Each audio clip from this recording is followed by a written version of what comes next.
Good day, everyone, and welcome back to rKush idontworkherelady subreddit with stories about folks that go into other businesses and have irate customers mistake them for employees. Now, let's get orgasm with rKush. The first story of the day was posted by MTF Bay with the title, I got upgraded to husband from somebody I've never met before in my car. So this happened a few days ago, yada mobile yada, I'm trying my best. So I had to stop and get breakfast before I went to work and thought I'd put minimum effort in and go to a convenience store. I parked my car in the front space and shut my car off. I then unlocked my doors to get out. Well, in the split second in between those actions, my back door flies open and somebody with bags in their hands starts sitting down. The lady, I cannot wait to get home. Now, I've heard the stories about people being crappy in this situation, and I didn't want this lady to A. Say some funny businesses happened in my car and I go to jail, or B. Run out of my car screaming and I go to jail. So I turn around and politely say, Ma'am, I'm not your Uber. Lady finally looks at my face. Oh my god, I'm so sorry. I thought you were my husband. Me. I say this a lot and it just came out. Not with that attitude, I'm not. Now she's laughing and slightly teary, I assume from embarrassment. The lady. I'm so sorry. Oh my god, I'm so sorry. Me. It's okay. Please don't make a habit of getting into random people's cars. Please look in the window the next time. The lady. I'm so sorry. I thought you were my husband. Me. I get that. Awkward silence. Please exit my vehicle. The lady. Oh yeah, haha, sorry. Me. Have a nice day. So not the most exciting thing in the world, but it was definitely weird. And I guess maybe from her side it made sense. She gets off the phone with him and sees what she thinks is his car roll up, and as soon as she gets to it, the doors unlock. I get it. Still scared the piss out of me though. Nice lady. Some say she's still looking for her husband to this very day. You know what? I gotta give it to him. What a nice gentleman and what a clever way to handle a super weird situation. The second story of the day is from Bittersweet Serenity. Why assume a child works here, not even wearing the same color as the uniform? This happened a good few years ago, back when I was around 14 to 15 years old, but I looked closer to 12. I was out with my parents shopping in a well-known UK/European supermarket that has just opened in our area that began with an A and ends in I. I had been asked by my mother to go get an item. I can't remember what it was, so let's say toilet roll for now. I wandered down the second aisle looking for toilet rolls and I hear a "excuse me" behind me. I turn around and the lady is looking at me and I respond with, yes? Thinking maybe I dropped something. The lady, where the eggs? Me, I think I passed them back over there in the first aisle when I came in. The lady, thanks. We parted ways and I found the toilet roll I was looking for. On the way back to my parents and their trolley, again I heard someone talking to me. The lady number 2. Will you show me where the bacon is? Me, being very confused now, but I was always taught to help others at a young age. Me, I think it's in the fridges at the back, maybe? The second lady, that's not helpful. Me, I'm only trying to help. I don't work here. I'm shopping like you. The lady, don't be silly, you help that lady over there and... Stops mid-sentence, looks down at my yellow jumper that says ponies. Oh, you don't work here, I thought you were in uniform. Me, looks down at myself.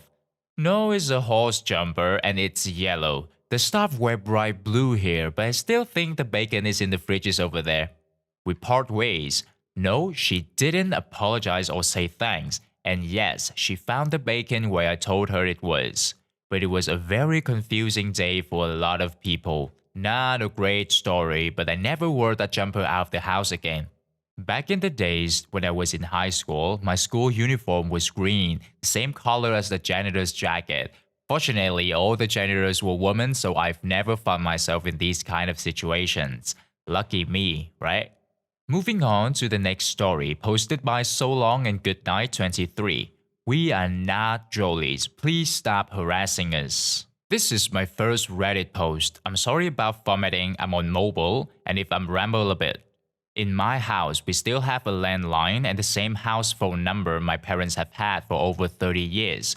Jolie's, a UK pet superstore, has had a branch in my hometown for 20 years now, and we've never had an issue with them until 2018. One day, my mom got a phone call from an elderly lady who began asking us about a pet food we had sold her that was the wrong flavor and if she can come back and replace it, and we had no idea what she was talking about until she started asking if she was speaking to Jolie's. After telling her that we are not Jolie's and the lady apologizing and laughing about it, she thought nothing of it and carried on with her day. Only to suddenly, for the next 6 months, we got multiple phone calls a day from people asking for Jolie's. It turned out that the phone number for their local branch was almost the same as ours, except theirs ended in 88 and our number in 38. About 70% of these callers were fine and even apologetic about calling the wrong number. And my mom would kindly offer them the actual number, but the other 30% would get belligerent and rude. One particular afternoon before we had figured out they had such a similar number, I answered the phone and the woman immediately started talking down the phone about her dog and wouldn't stop to listen to me. A little backstory, I just came home from university, so I had no idea at this point what was going on. This isn't the word for word as it was 3 years ago, but I remember a lot of it because it was so amusing afterward. She will be K, I'm me. K. I need to bring my dog in to be checked out. He's been sick as ever since I bought him some treats from your shop. So you need to give me my money back. You can't be selling stuff that's gonna make my dog sick like... Me. Sorry, who's this? I don't know what you're talking about. K. Excuse me? I'm talking about my poor baby who's currently suffering after eating stuff I bought from your shop this morning, and I need to bring him in to be looked at as soon as possible. At this point, my mom has been quietly telling me about all the weird Jolie's call we've been getting. Me. I'm so sorry, but you have the wrong number. This isn't Jolie's. K. Yes, you are. I got your number off my receipt, so you have to be Jolie's. Stop lying. Get me your manager since you're too lazy to do your freaking job. Me. I'm sorry, but this isn't Jolie's. This is my house, and I need to get back to cooking. I'm sorry, but I really cannot help you. Goodbye. I hung up the phone and was on my way back to the kitchen, and the phone went off again, and of course, it was Karen back again. K. How dare you hang up on me? I'll be coming right in now to get you sacked, and I'll be blasting you all over the internet. Me. Oh my god, I was trying to be polite before I put this beyond a joke. This is my house, not a freaking pet shop. Leave us alone. Bye. I hung up and left the phone off the receiver so that she wouldn't be able to get through again. Unfortunately, we got a lot of calls like that from various people, some of whom were even more unpleasant than the Karen had been. My sister both started just lifting the receiver for long enough to check that it wasn't one of our elderly relatives, then hanging up immediately. A few days after that Karen call, we ended up going to Jolie's to ask about it. Turns out, one of their tills wasn't printing the receipts properly, so the first 8 looked like a 3, and that's why we had been getting so many calls. They said they would sort it and even called us to say they had. Yet the calls persisted for another 2 months before my mom called the phone company and got a filter added so the callers would have to state their names first and wait for us to accept their call. This stopped most of the calls, but we still from time to time get the odd call from Jolie's, and my mom, kind as ever, will answer to give them the right number. Now that's annoying. She had the I don't work here lady situation for months, and over the phone as well. So glad that I'm no longer using landlines. Now with our cell phones, we can block people's calls effortlessly. Right guys? Our third story today was posted by Lovely Mish. Don't stand up if you don't work here. A little bit of context. I work with vulnerable adults, assisting them with daily life, including at medical appointments. The vulnerable adults employ me directly, in this case, an elderly man with a variety of disabilities as well as dementia.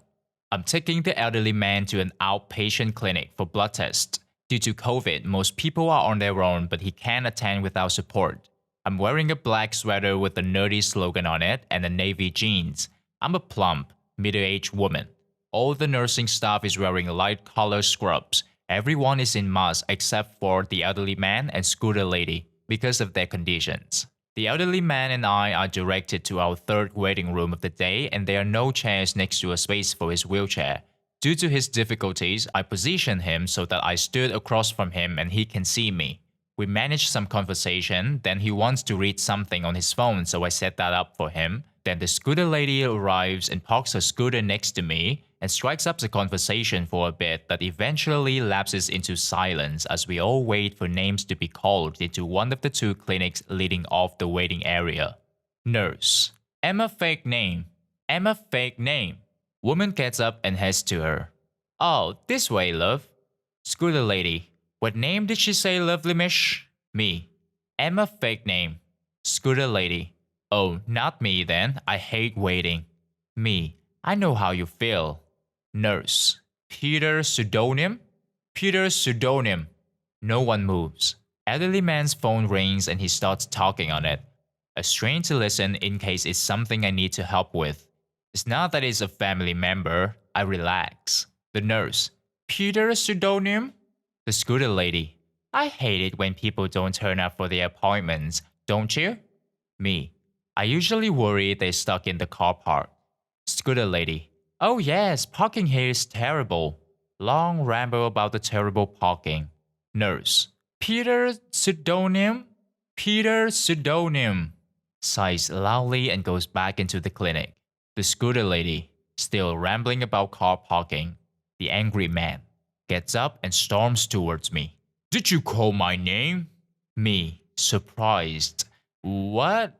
No, I'm talking with this lady. Angry man. Well, shouldn't you be doing your effing job? Me. Automatically glances to elderly man because he mentioned my job. I am doing my job. Angry man. Starting to shout.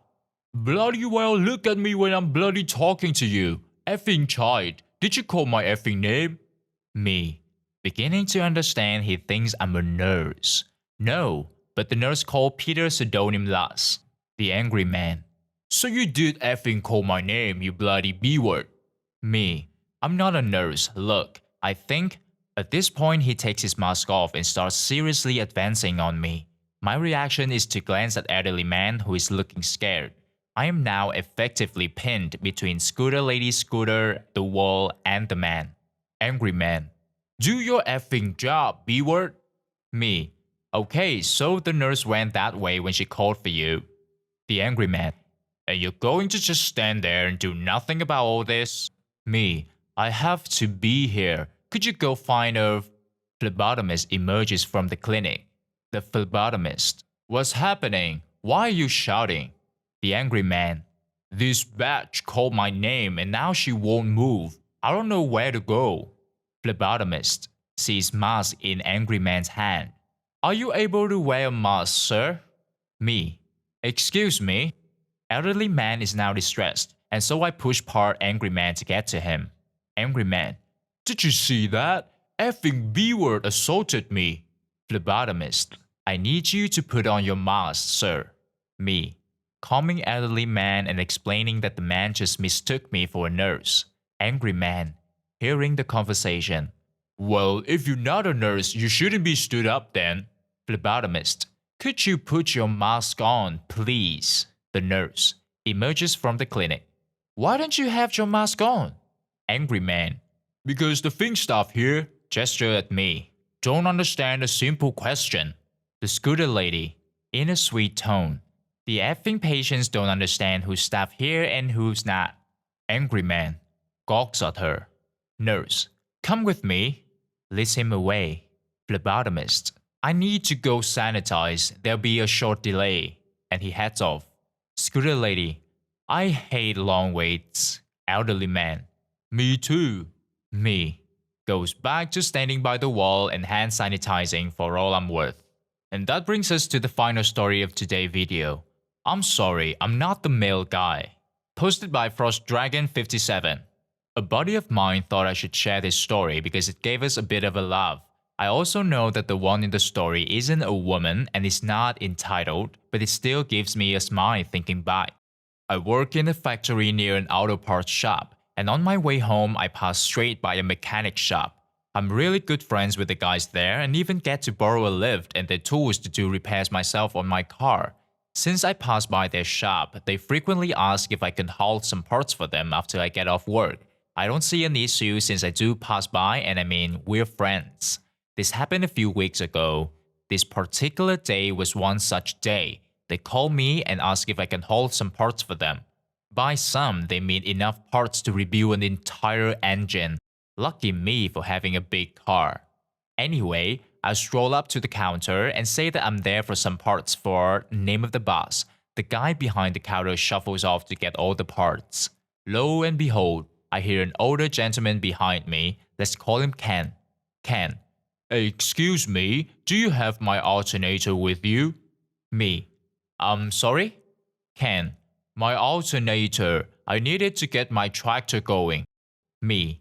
I'm sorry, I don't have a tractor alternator on my list. Ken. Are you sure? It was supposed to arrive today. Me. What? Ken. It was supposed to arrive in the mail today, so are you sure you don't have it? Me. Oh, you think that, I'm sorry, I'm not the mail guy. Ken. You aren't? Then why are you getting parts for someone else? Me. I'm sorry for confusing you. I live close to a mechanic shop, so I usually pick up parts for them. Ken. Is that so? I'm sorry for assuming things. Me. No need. I should be sorry for confusing you. Ken. Well, guess I have to wait. Me. You know, I was in the same class as someone who now drives the mail van. I can give him a call if you like. Ken. You do that? Me. Yeah, it won't be a bother. I call him up, and yes, I was in the same class as him in school. We were buddies. He answers and goes on a little journey in time for a few seconds, recounting the last time I called him, which was a while ago. I asked him if it would trouble him to look at his list to see if there was an alternator on there for a tractor. He didn't have an issue taking a quick look. It was on the list and would get there before closing. I thank him and invite him for a drink sometime. He declined as usual and hung up. Me. Alright, the alternator is on its way. It should get here before closing. Ken. Thank you, and once again, I'm sorry for assuming things. Me. It's alright. I loaded up my car and drove off. Sure, this isn't an edge of your seat kind of story, but it's quite a wholesome one. Yeah, the writer is right. This is not an intense encounter, but it's nice to know that nice people are still out there. Both the writer and the elderly man were so polite in this story, and I hope that it's just put a smile on your faces, just like it did to me. That's the end of today's stories. Hope you reach your eargasm with rKush. Good day, everyone.